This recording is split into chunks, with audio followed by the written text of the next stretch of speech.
Since 2013, on behalf of the Department for Transport, we've been responsible for looking after over 3,000 old railway structures.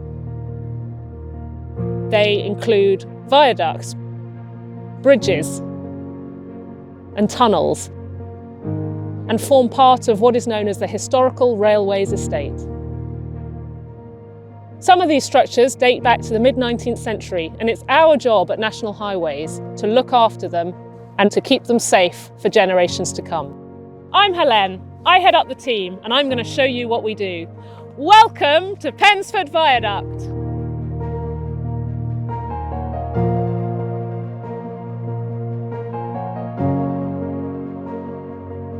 You're one of our key partners. You're going to be here in a few weeks' time to do some work to the viaduct. We're going to be erecting scaffolding on top of the viaduct, which will be on rails, and we'll work from one side to the other, and we're going to completely repoint the parapets with a line-based mortar.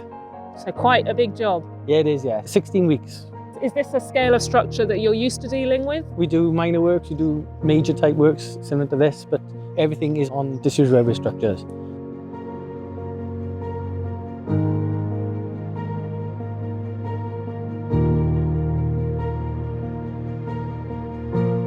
So John, tell me what you're doing here. So on this particular bridge, we've cleared vegetation and trees to gain access.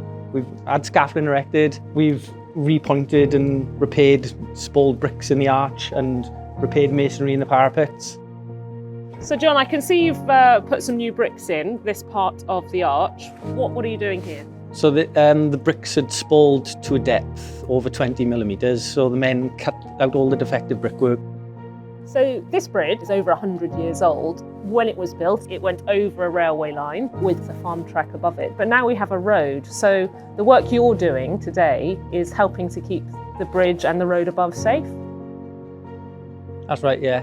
So our works, I think this is a 6-week job, pointing and brickwork repairs, and it's one of a dozen bridges that we've done in this area over the last year.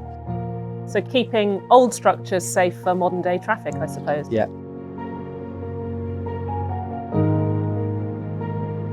I was very pleased when Hammonds arrived, like the cavalry, and were keen to allow me really to understand the components of the bridge, to understand what they were doing. And I've learned a lot about the bridge and the railways, because obviously it traversed through the land, and the bridge is really a testament to those days. It's good to know that there is a body responsible for the maintenance.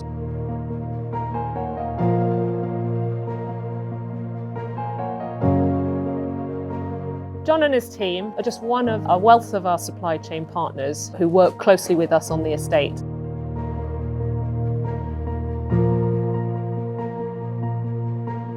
When we came to look at the structure last year, it was covered in vegetation, trees overgrowing. We just planted to remove it all, clear the structure as best we can. By removing the vegetation, we are preventing any further damage caused by roots. The local residents have been happy with the progress we've made and the way that the lads on site made the bridge look, considering what it was like previously. I've been talking to you about schemes and projects that we've been doing here in the south of England, but we've also got some great and interesting work going on in the north.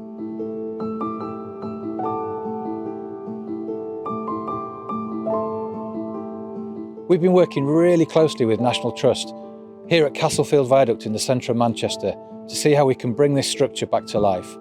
And it's great that I'm joined today by Sophie, part of the National Trust team, who's going to tell us a bit more about the work that's going on here. Oh, it's brilliant to have you here, Rich, and really looking forward to showing you the site, what we've done here with this old Grade 2 listed viaduct, and just welcoming people back into this space has been brilliant. Well, we've got sunshine and rain here in Manchester, so who knows what will come next. So Sophie, this isn't standard National Trust sort of topics of work, so why did National Trust feel so passionately about doing this work? So I actually sit in the Urban Places team at the National Trust, so we're particularly interested in addressing unequal access to nature, history and beauty. So really thinking about where people need access to nature most, and that tends to be in our urban areas, our city centres.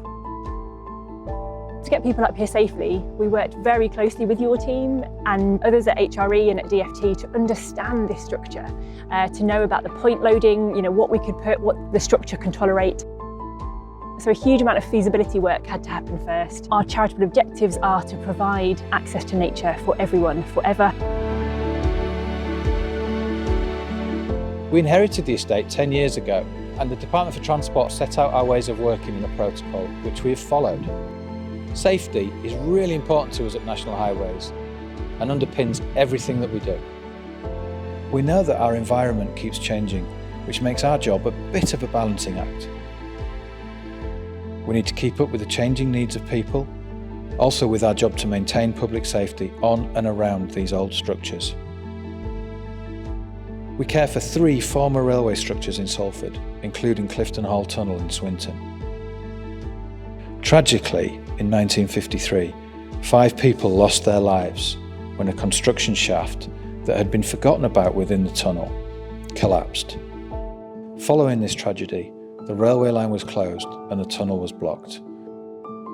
This year, we're planning further work to keep this area safe.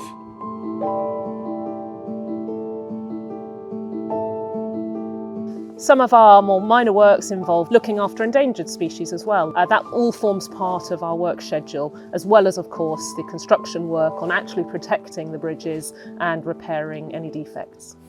We're really proud of the refurbishment work we do, and some great examples of that include the repair work on the footway at Teviot Viaduct, and this year the £2 million project at Westfield Viaduct, which is an iconic landscape feature in Scotland. Our structures make a perfect home for all sorts of animals, but it's really bats that love our viaducts, tunnels and bridges.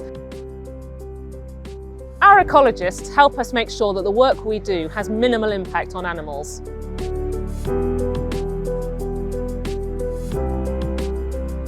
We're really keen to repurpose structures and routes where possible. Here in Shepton Mallet is a great example of that, where we've worked with Mendip Council and other partners to facilitate the opening of this new active travel route.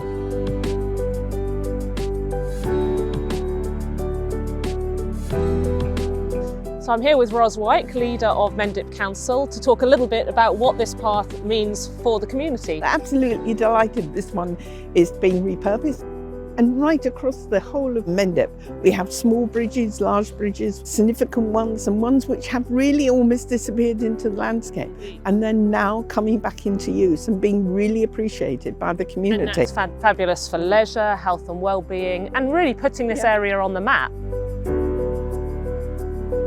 We're passionate about our role in helping to protect Britain's railway heritage, and we always try to make the best decisions in the public interest.